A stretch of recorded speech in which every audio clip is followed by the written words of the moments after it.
Bonjour à tous. En Belgique, 29% des jeunes optent pour la formule 20 heures d'auto-école et poursuivent ensuite seuls leur apprentissage à la conduite. Pour les y préparer au mieux, les moniteurs d'auto-école regorgent de trucs et astuces. Aujourd'hui, je vous emmène à la rencontre de Noémie, qui est l'une d'entre eux. Vis ma vie de moniteur d'auto-école, c'est tout de suite dans Contact.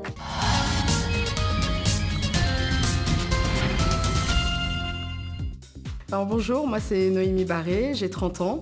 Ça fait bientôt 5 ans que je fais ce métier, c'est-à-dire que je suis monitrice auto-école. Toujours aimé la voiture, rouler, être sur la route, le trafic, etc. Hello. Bonjour, ça va? Ça va et toi? Ouais, très bien. Ce qui me plaît dans ce métier-là, c'est la pédagogie, donner mon savoir aux personnes qui viennent apprendre avec moi. Et c'est pas forcément simplement décrocher le permis, mais prendre plaisir à rouler et utiliser son véhicule. Pour être moniteur auto-école, il faut simplement avoir 3 ans de permis minimum, ne pas avoir eu de déchéance et un casier judiciaire vierge. Il y a des examens à passer. Ensuite, il y a un stage à faire en auto-école, puis un dernier examen pour valider la totalité des 3 examens. Pour faire le premier cours, la chose principale, c'est que l'élève soit détendu, soit rassuré. Ça va, tu te sens prêt ? Ça va, je me sens prêt là. Une fois que les papiers sont complétés, on part directement en voiture. Je vais signer juste ici. Parfait, merci.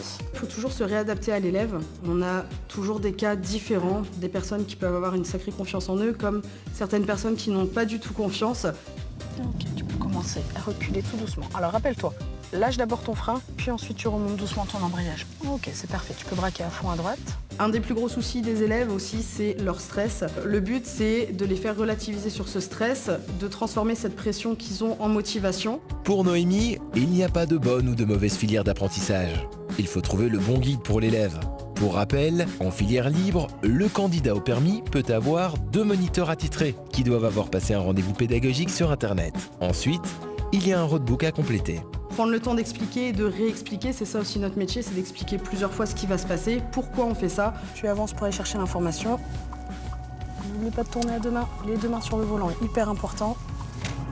Garde bien tes 2 mains sur le volant. Je sais que tu vas devoir passer ta 4, mais tu dois décoller ta main du volant seulement au moment où tu vas devoir passer ta vitesse. Rétrograder, gérer le véhicule et les distances de sécurité, regarder aux bons endroits, il y a beaucoup de compétences à apprendre, comme va le découvrir Fanny. Bonjour Noémie. Bonjour. Là, tu reviens d'un cours avec un élève. Ça doit être un moment stressant pour eux d'apprendre à conduire.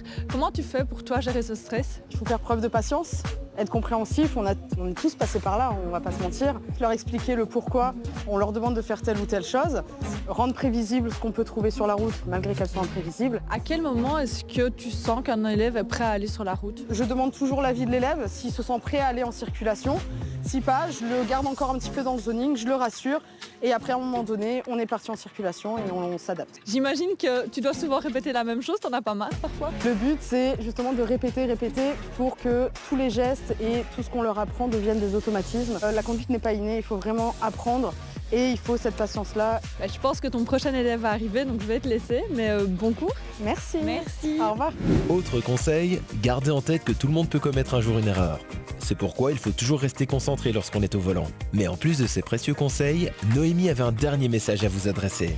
Le but, c'est vraiment d'y aller sereinement. On vous demande simplement de maîtriser votre véhicule, maîtriser votre code de la route, montrer que vous savez vous mettre en sécurité et surtout y aller quand vous êtes prêt.